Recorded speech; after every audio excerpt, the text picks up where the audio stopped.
각 껍질의 에너지 준위에 대해서 다시 한번 여러분들이 직접 계산하고 그려보도록 하겠습니다. 에너지 준위라는 건 전자가 가지는 위치 에너지 값인데, 이 위치 에너지의 경우는 기준점에 따라서 위치 에너지 값이 달라지지요.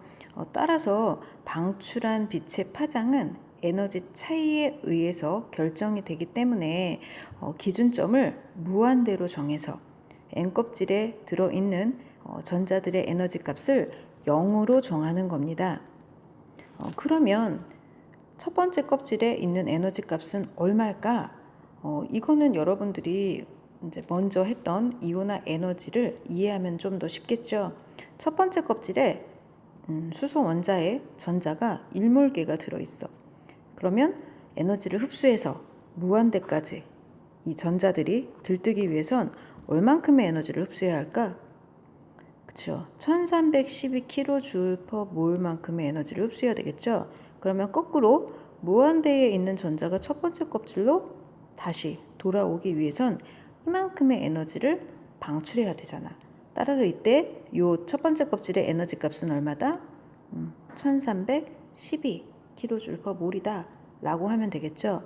그러면 두 번째 껍질의 에너지 값은 어떻게 구할 수 있을까? 그것은 앞에서도 얘기했지만 수소의 선 스펙트럼의 파장값을 분석한 결과 이게 훌륭한 공식을 알아내게 됐잖아. 따라서 주양자수 값을 대입하면 두 번째 껍질을 여러분들은 그릴 수가 있겠죠. 계산해 보겠습니다. 자, 두 번째 껍질의 에너지 준위는 마이너스 n제곱이니까 4분의 1312가 되겠죠. 이 값을 계산해 보면 얼마가 나와요? 마이너스 656. 자, 내가 이거를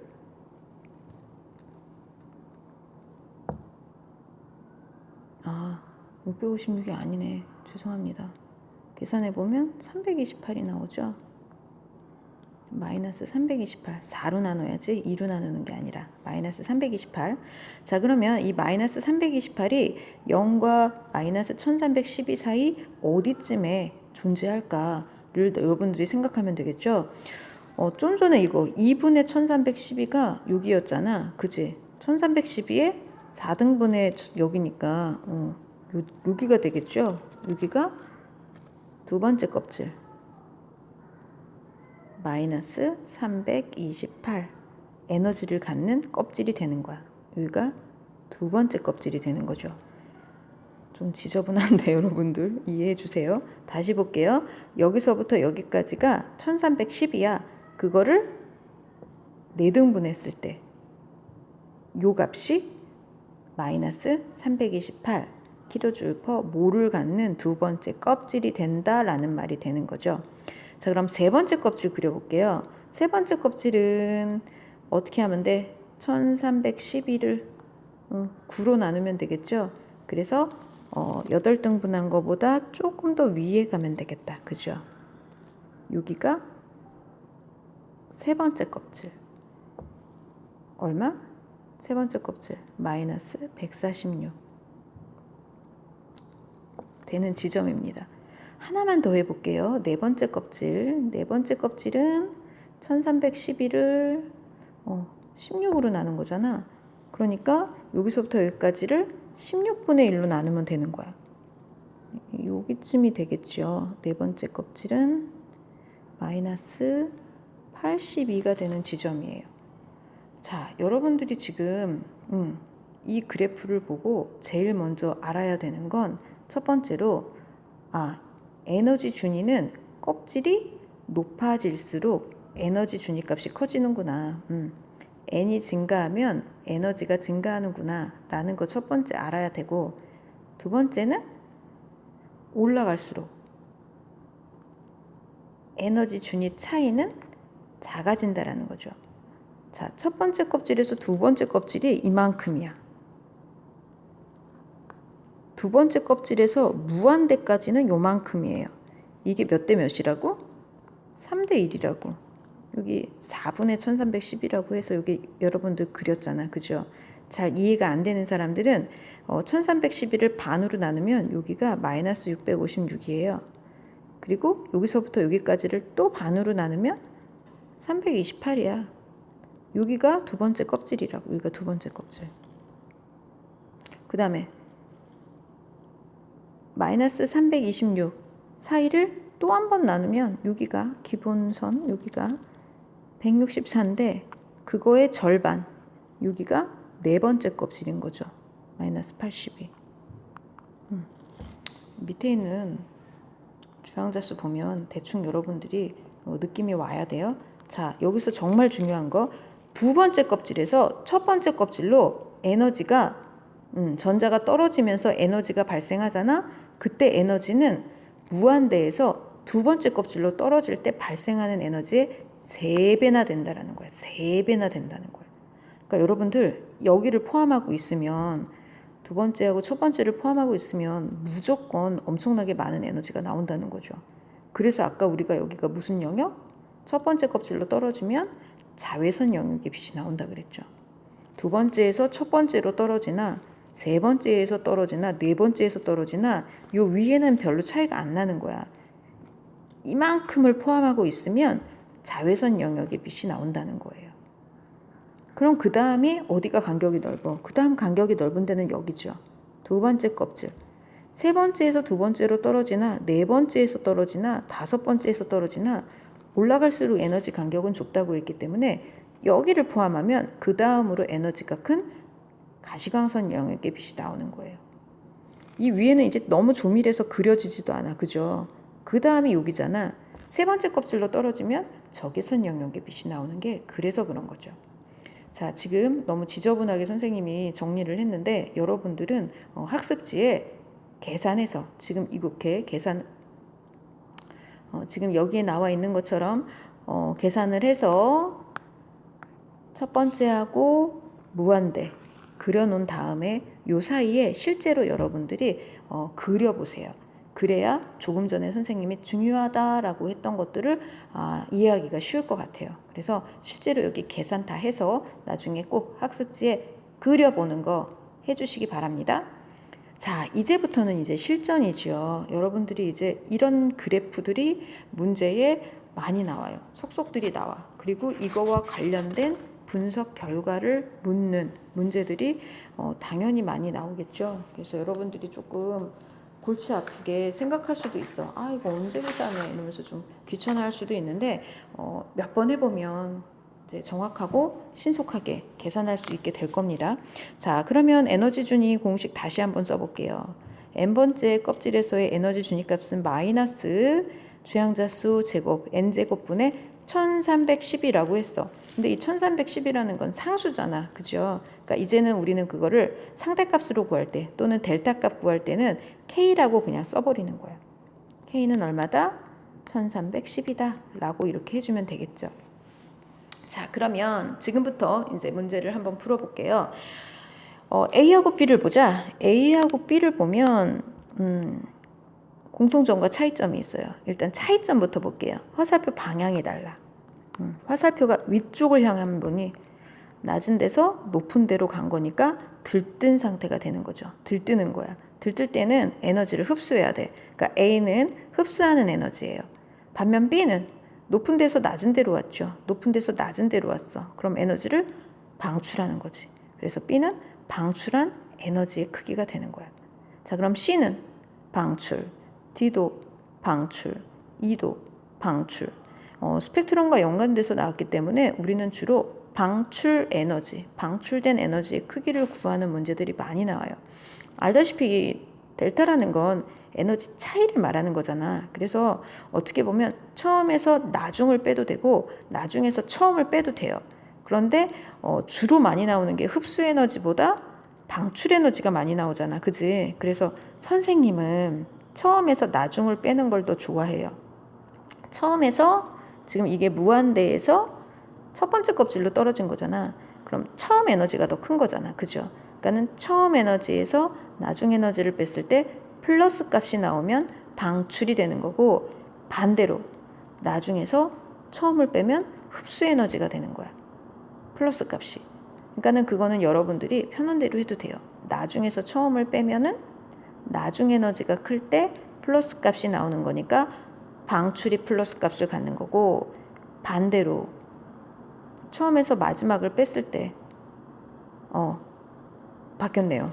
다시 지금 A와 같이 이게 지금 처음이고 이게 나중이잖아. 그치? 나중에 에너지가 커. 그러니까 나중 에너지에서 처음 에너지를 뺐을 때 플러스 값이 나오면 흡수한 에너지가 되는 거고, 처음 에너지에서 나중 에너지를 뺐을 때 플러스 값이 나오면 방출 에너지가 되는 거야.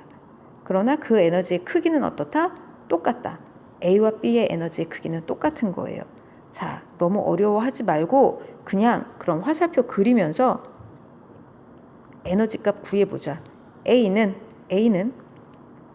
자, 선생님은 처음에서 나중 빼는 걸 좋아한다 그랬지. 그래서 이 원에서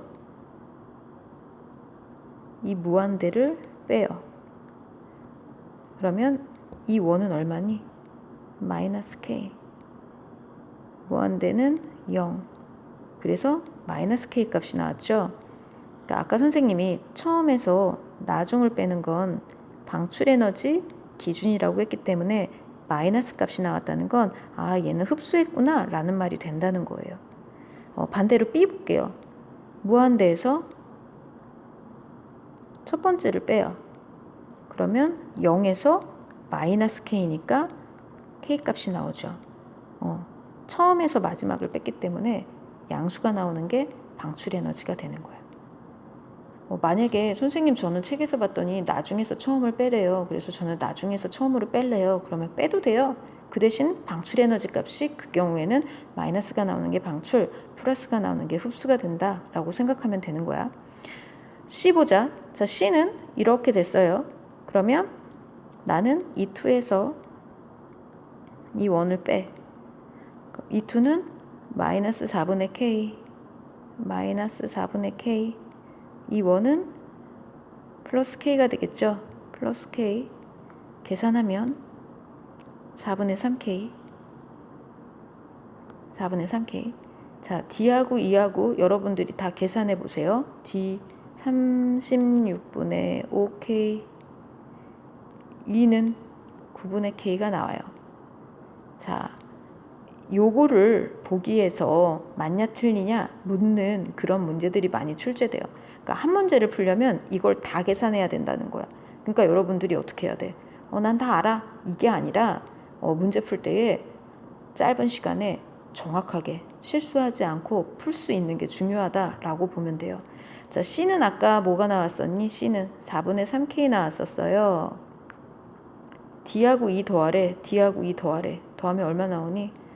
4분의 1K 나오죠. 그렇다면 이거는 몇 대면? 3대 1이 되는 거야. 3대 1. 그럼 진짠가 보자. 두 번째 껍질에서 첫 번째 껍질로 떨어지는 게 무한대에서 두 번째 껍질로 떨어지는 거에 3배라고 아까 너네들 그려봐라 하는 그래프에서 나왔었죠. 이렇게 계산해도 3대 1이 나온다는 거야. 그러면 D하고 E하고는 몇 대면?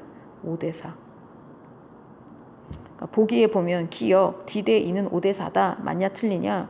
그거 하나 알아야지 답을 구하는데 기억 하나 푸는 거란 말이죠.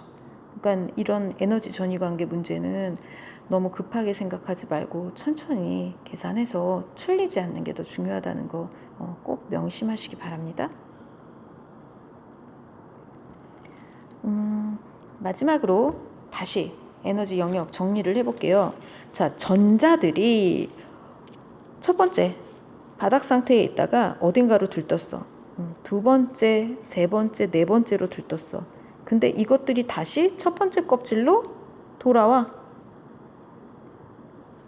자, 이때에 아까 봤죠? 두 번째에서 첫 번째는 여기서 그림 이렇게 그렸지만 요 간격이 요 간격의 몇 배였어? 아까 3배였어. 3대 1이었어. 그죠? 그러니까 두 번째에서 첫 번째를 포함하고 있다면 가장 큰 에너지 뭐가 나온다고? 자외선 영역의 빛이 나온다고. 자외선 영역의 빛이 나와요. 영역. 이것을 뭐라고 한다? 라이먼 계열이라고 한다. 라이먼 계열.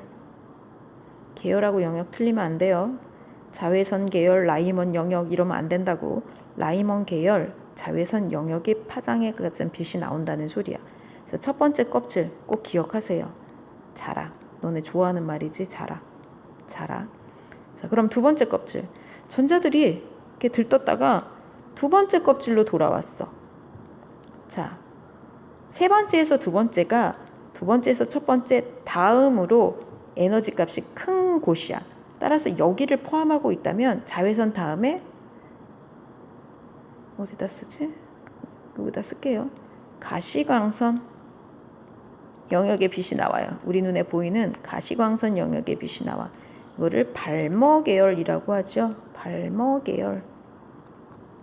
자, 두 번째 껍질 연관 키워드는 가발이 되는 거지. 가발. 자, 세 번째 껍질로 떨어지면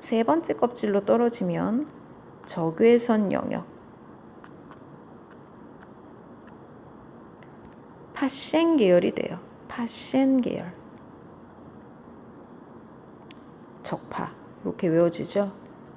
자, 그래서 우리는 방출하는 에너지의 영역과 계열도 꼭 알아두라는 말. 아까 했던 거 수소의 선 스펙트럼에 한번 비교해 볼게요. 자, 수소는 이렇게 4개의 선이 나타나. 이 4개의 선이 나타나는 이유를 이제 여기서부터 보면 되죠. 세 번째 껍질에서 두 번째 껍질로 떨어질 때 파장은 길고 에너지는 작은 빛 에너지가 나오게 되는 거예요. 그러면 486에서 나오는 이유는 네 번째 껍질에서, 이거는 세 번째 껍질에서 두 번째 껍질로 전이한 전자들에 의해서 나오는 선, 이거는 네 번째 껍질에서 두 번째 껍질로 떨어질 때 나오는 거, 파란색은 다섯 번째에서 두 번째로 떨어질 때, 보라색은 여섯 번째에서 두 번째로 떨어질 때 이런 선이 나오는 거예요. 그래서 수소 원자는 이렇게 4개의 선을 갖게 되는 거예요. 자, 이때에 보세요. 여기는 간격이 넓고 점점 좁아지는 걸 볼 수 있죠. 이것만 보더라도 이쪽으로 갈수록 에너지 준위가 높아지는구나 라는 거 알아야 됩니다. 또한 파장이 길면 진동수는 작다 라는 관계도 알아두시기 바랍니다. 자, 그러면 이제 문제를 풀어보도록 하겠습니다. 위에가 잘 안 보이죠? 수소 원자의 에너지 준위와 몇 가지 전자 전위를 나타낸 것이다. 이에 대한 설명으로 옳은 것. 수소 원자의 에너지 준위는 불연속적이다. 이거 당연히 맞죠? D. 전자 전위가 일어날 때 D. 화살표가 위쪽을 향했네. 그러면 흡수 맞죠? 가장 짧은 파장. 가장 파장이 짧다는 건 에너지가 가장 크다는 것이 되는 거고 방출하는 에너지를 물어봤어. 그러니까 답은 A이다. 맞죠? 자, C에서는 가시광선 보세요. 두 번째에서 첫 번째로 떨어졌어. 그러면 C에서는 이거구나. 자, 두 번째에서 첫 번째로 떨어졌어. 그럼 무슨 영역? 자외선 영역. 틀렸죠? A, B, C에서 방출되는 빛의 진동수, 에너지에 비례하는 거지. A가 에너지가 제일 커요. 그 다음이 세 번째에서 두 번째. B. 그 다음에 C는 두 번째에서 첫 번째. 누가 더 클까? A가 일단 제일 크고 그 다음이 C. 그 다음이 B여야 되겠죠? 그래서 이것도 틀렸네. 자, 그림은 수소 원자의 에너지 준위와 몇 가지 전자 전위를 나타낸 것이다. 이에 대한 설명으로 옳은 것. A에서 파장이 가장 긴 에너지가 작으면 파장은 길다 그랬죠. 자, E는 자외선이 방출된다. 방출되는 거는 이렇게 돼야 방출되는 거니까 D가 방출되는 거고 E는 흡수하는 거죠. 틀렸어요. 발머 계열 중 에너지가 가장 큰 빛이 방출되는 것은 자, 발머 계열이면 무조건 두 번째 껍질로 떨어져야 되겠죠. 그러니까 C 맞지? 답은 기억 디귿. 자, 그림 가의 스펙트럼 선 486에 해당하는 전자전이 486 요거네 요거 그죠? 자, 빨강색이 3에서 2, 초록색은 4에서 2, 파랑색은 5에서 2, 보라색은 6에서 2, 4에서 2 고르면 되겠네. 네 번째 껍질에서 두 번째 껍질로 떨어지는 건 D지요. 이렇게 푸는 거예요. 여러분들이 알면 뭐 그렇게 많이 어렵다고 볼 수 없는 거죠. 자, 마지막으로 전자 배치 볼게요. 보어는 껍질에 전자들이 있다 그랬잖아. 그러면 첫 번째 껍질에는 전자가 몇 개 들어가느냐? 첫 번째 껍질에는 전자가 2개만 들어가죠. 2개. 두 번째 껍질에는 전자가 8개가 들어가요. 세 번째 껍질에는 전자가 18개까지 들어가. 네 번째 껍질에는 전자가 32개까지 들어가. 자, 보호라는 사람은 왜 그런지는 몰랐어요. 나중에 보니까 현대 모형에서 보니까 뭐 때문이었어? 오비탈에 전자가 들어가는 순서 때문에 그랬던 거였죠. 자, 그러면 순서 볼게요. K 껍질에 일단 2개가 들어가는 게 제일 먼저 싸움의 원리에 의해서. 그 다음 L 껍질에 8개 들어가요. 그 다음에 N 껍질에 18개가 다 들어가는 게 아니라 몇 개만 들어가? 8개만 들어가. 그 다음에 K 껍질에 2개가 들어가고 전자가 더 있으면 다시 M 껍질에 10개가 들어가는 거죠. 이유는 3D 오비탈이 4s보다 에너지 준위가 높기 때문에 네 번째 껍질에 2개가 전자 먼저 들어가는 거예요. 이거는 보호의 전자 배치야.